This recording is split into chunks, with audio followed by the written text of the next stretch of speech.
Are you physically hurting your students, your yoga students? How do you know, right? So the only way to know is if you know anatomy. And I mean that in the lightest way, because if you don't know the anatomy, you don't know if you're keeping your students safe. So yoga is the number one thing besides surgery that doctors are referring their patients to prevent and treat for the treatment of back pain.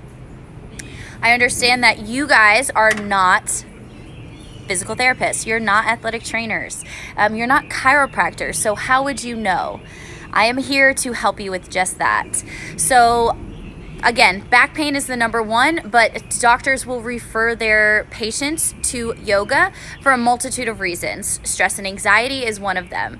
A little bit easier to see that, right? Stress and anxiety, you bring in some breath, you bring in some movement, you bring in some diaphragmatic breathing, and your students are much better able to handle their stress, right? When you breathe with your diaphragm, you are able to trigger the vagus nerve and you are able to calm your body down. You are able to come into the parasympathetic nervous system. Weight loss coaches are starting to refer their people to yoga as well, because when the stress is so high in your body, your students are not able to lose weight. People are not able to lose weight. When you have high stress hormones, you do not have weight loss. Your body holds and starves onto everything. So when you're talking about physical pains, it's a little bit harder to see. The stress and anxiety you wear on your body. Physical pain, such as back pain and such, is a little bit harder to see. So what happens is that the body kind of shuts down. What happens is that people show up to your class and they don't know why they've showed up to your class, but they know that the doctor has referred them to yoga. So when you avoid the pain, body shuts down. When you show up to the yoga, you might be making things worse. So as a teacher, how are you here to make things better? My functional online course is here to help you. My course, Functional Anatomy, is built to help you better understand what movement means in the body, how to prevent pain. Module 3 is specifically all about pain.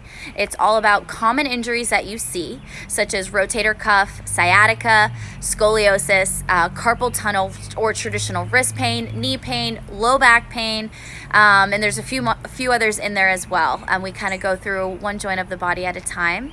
So in my functional online course, I will teach you specifically one of my favorite back pain flows. So every module is equipped with a yoga flow for practical application.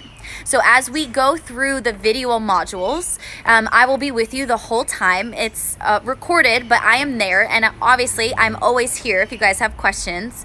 But I will walk you through with PowerPoint that's totally downloadable. I will walk you through every step of the way, what you're looking for, what common modifications that their body will just commonly go into, what that does, what that commonly looks like, but then some other muscles that you can help turn on, some other things that you can help trigger for them, some other different cues that are really good for them, and some things that you should avoid if a student walks into your class like this.